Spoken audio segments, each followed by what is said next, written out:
Fazendas exuberantes, com rebanhos gigantescos. Não à toa, o dono disso tudo passou a ser chamado de o rei do gado. Mas era só no papel. E era um grande esquema criminoso. Esta semana, a polícia prendeu José Roberto de Castro Viana na mansão em que ele vivia em Brasília. Mas o reinado de fraudes tinha origem em outro endereço, no Maranhão. Ele era um dos maiores fornecedores individuais de gado de corte para vários frigoríficos no Brasil. Entre julho de 2021 e abril deste ano, José Roberto vendeu quase 500 mil de cabeças de gado. É o que dizem documentos oficiais, como guias de trânsito animal e notas fiscais emitidas pela Secretaria de Fazenda do Estado.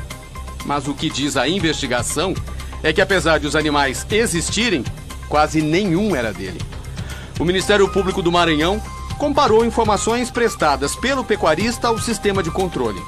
E uma incoerência entre o tamanho das propriedades e a quantidade de gado criado nelas chamou a atenção.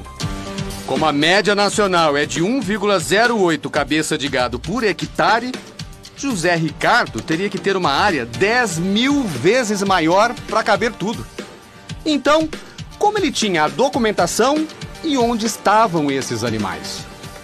Os investigadores dizem que José Roberto de Castro Viana corrompeu funcionários públicos para obter e fraudar documentos oficiais que demonstravam que as cabeças de gado saíam de propriedades dele para os frigoríficos.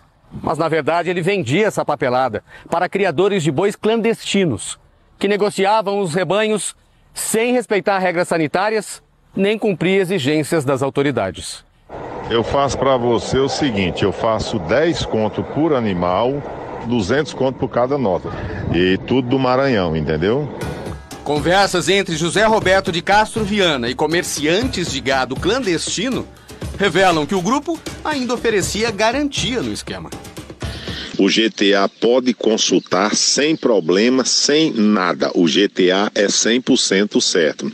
E a nota fiscal também 100% certa. Pode conferir, não tem nada errado. O errado você sabe o que é, tá certo?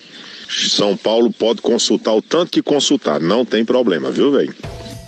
GTA, a Guia de Trânsito Animal, é o documento oficial e obrigatório para transporte animal no Brasil.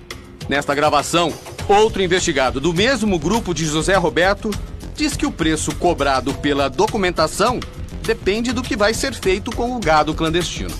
Se for para reprodução, tem que ter o exame de brucelose e tuberculose. Tá entendendo? Só que para fazer os exames de brucelose e tuberculose é R$35 por cabeça. O tempo que leva para o boi ir do pasto ao prato pode variar entre 1 ano e meio e 2 anos. Não no esquema fraudulento montado por José Roberto.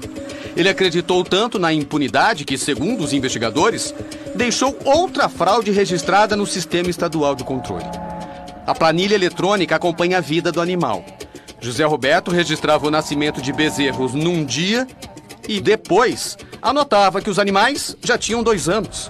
O que, pelo sistema, eram bois prontos para serem abatidos. Com base nessa manipulação e também em informações falsas sobre a origem dos animais, o gado clandestino ganhava uma espécie de histórico real e podia ser transportado para os frigoríficos como se tivesse saído do Maranhão.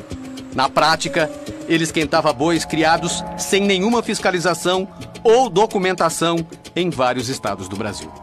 O que a gente conseguiu identificar é que esses negociadores de gado, eles buscavam gado no Brasil inteiro e usavam esses documentos para acobertar essas operações comerciais. O alerta que deu início à investigação veio da Defesa Agropecuária da Secretaria de Agricultura de São Paulo, que estranhou a frequência e a quantidade de animais vindos das fazendas maranhenses e as guias de transporte emitidas quase sempre pelo mesmo funcionário.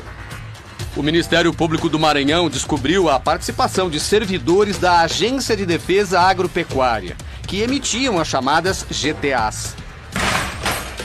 Na operação do MP esta semana, 6 funcionários foram afastados. A polícia cumpriu 50 mandados de busca e apreensão em 5 estados e no Distrito Federal. Além de José Roberto, outras 20 pessoas foram identificadas no esquema, incluindo a mulher dele, Fátima Regina Galete Gava, e os filhos. Mas o pecuarista não inventava apenas bois.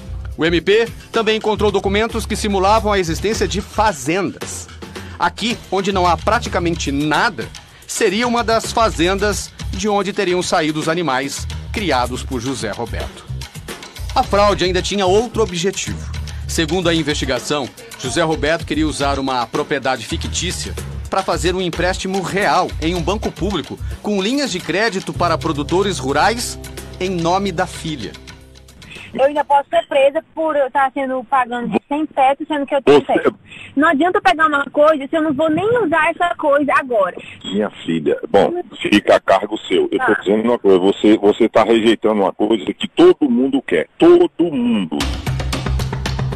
Nessa outra fazenda, em Açailândia, no interior do Maranhão, mais uma artimanha do fraudador. Há 6 anos, ele era o proprietário do local.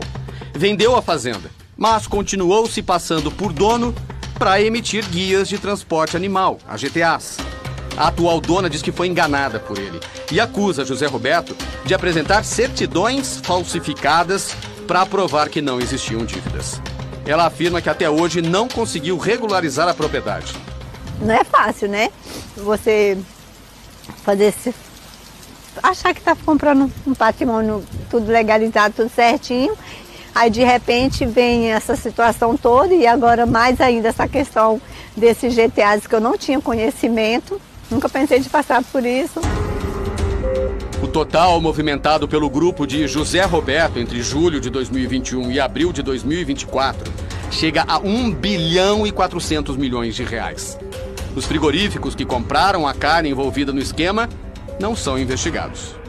Não há nenhum frigorífico sendo investigado, o que não quer dizer que posteriormente nós não vamos investigar a possibilidade de o frigorífico estar envolvido nessa cadeia criminosa. Se nós tivermos lobos vestidos em pele de cordeiro, ou seja, funcionários públicos cometendo crimes, atestando que está tudo bem, então nós precisamos tomar muito cuidado para que isso não ocorra novamente. Os envolvidos no esquema podem responder na justiça por inserção de dados falsos, corrupção, falsificação e uso de documentos falsos, lavagem de dinheiro e organização criminosa. Somadas, as penas podem chegar a 50 anos de prisão. Procuramos por advogados de José Roberto, que está preso, e pela defesa dos parentes dele, que também são investigados. Mas ninguém quis falar. O Ministério da Agricultura e Pecuária informou que, neste caso, a fiscalização e o registro dos animais comercializados são feitos pelos governos estaduais. A AGED, a Agência Estadual de Defesa Agropecuária do Maranhão, disse que está colaborando com as investigações e informou que os servidores afastados vão responder a processo administrativo. A ABIEC, a Associação Brasileira das Indústrias Exportadoras de Carnes, que representa a maior parte dos frigoríficos, não quis comentar os resultados da investigação. Numa conversa entre um dos servidores afastados por envolvimento no esquema e uma pessoa não identificada, eles pareciam saber como essa história ia terminar. Eu tô só tentando pesadelo com você, desempregado, hein? Cuidado. Eu já sonhei com você desempregado, que vem de casa, pelo amor de Deus. Não tô preocupado com nada, não. Deixa eu não tô preocupado com nada, não, né?